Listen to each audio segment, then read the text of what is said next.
Hello.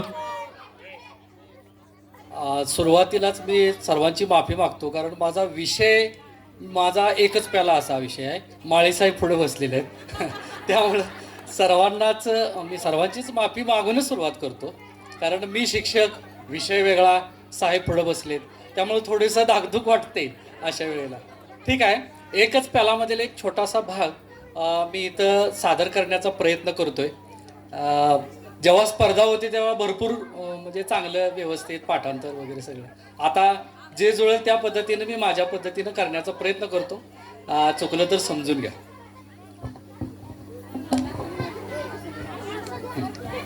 आता सुरुवात करतो. मने सुटत नाही, एकदा घेतली की मने सुटत नाही. दारूविषयी बाष्कळ बडबड करणाऱ्यांपैकी पुष्कळांना दारू काय चीज आहे हेच मुळात माहित नाही. मी म्हणतो, एकदा घेतली की सुटत नाही, पण तेवढ्यावरून दारू वाईट? बर, जाधव सर, तुम्ही विश्वविद्यालयाचे प्राध्यापक आहात ना? परीक्षेत एकदाच तुम्ही पेपर लिहिता आणि पदवी मिळवता एकदाच, पण तेवढ्यावरून कोणी पदव्या घ्यायचं टाकलंय का? नाही. तसंच बायको लग्नात एकदाच माळ घातली की उभा जन्म बायकोचा लबेदा बिलगतो, म्हणून कोणी बायको करायचं टाकलंय का? नाही. जाधव सर, पदवी वाईट नाही, बायको वाईट नाही, पण दारूच तेवढी वाईट का? बरं, दारू ही नीतिमत्तेला पोषक असते. बघा कसं ते मद्यपी कधी कुणाला खोटं बोलणार नाही, कारण मुळात त्याला खोटं रचून सांगताच येत नाही.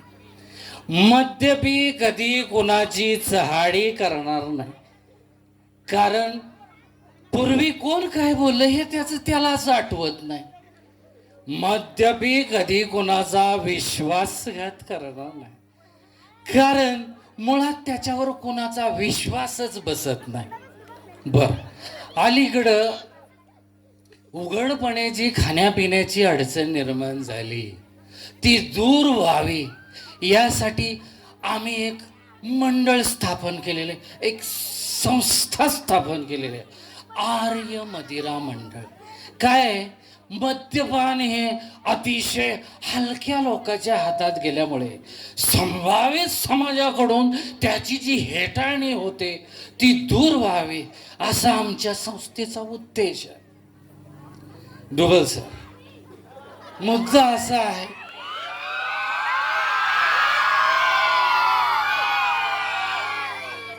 मी माझं मृत्यूपत्र तयार केलं, तुम्ही पण करा. काय,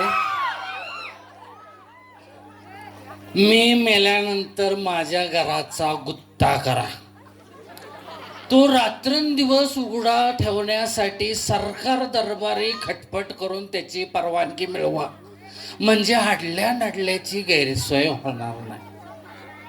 गोरगरिबांना मोफत दारू वाटा, आणि विशेषतः विद्यार्थ्यांना, ह्या नव्हे पाठीमागच्या, स्वस्त दरात दारू द्या, स्वस्त दरात.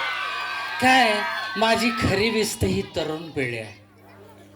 मी मेल्यानंतर माझ्या तोंडात गंगोदक सोडू नका, तुळशी पत्र ठेवू नका, त्याऐवजी दारूचे 4 थेंब माझ्या तोंडात सोडा आणि वर ह्या दारूच्या बाटलीचं बुच ठेवा, म्हणजे प्राण जाताना जरी ठसका जरी लागला तर दारूचे थेंब खाली सुटणार नाहीत, पडणार नाहीत. मी मेल्यानंतर माझ्या श्राद्धाला एखाद्या सत्पात्र ब्राह्मणाला बोलवा आणि त्याला सडकून दारू पाजा आणि वर 1.25 बाटली दक्षिणा द्या.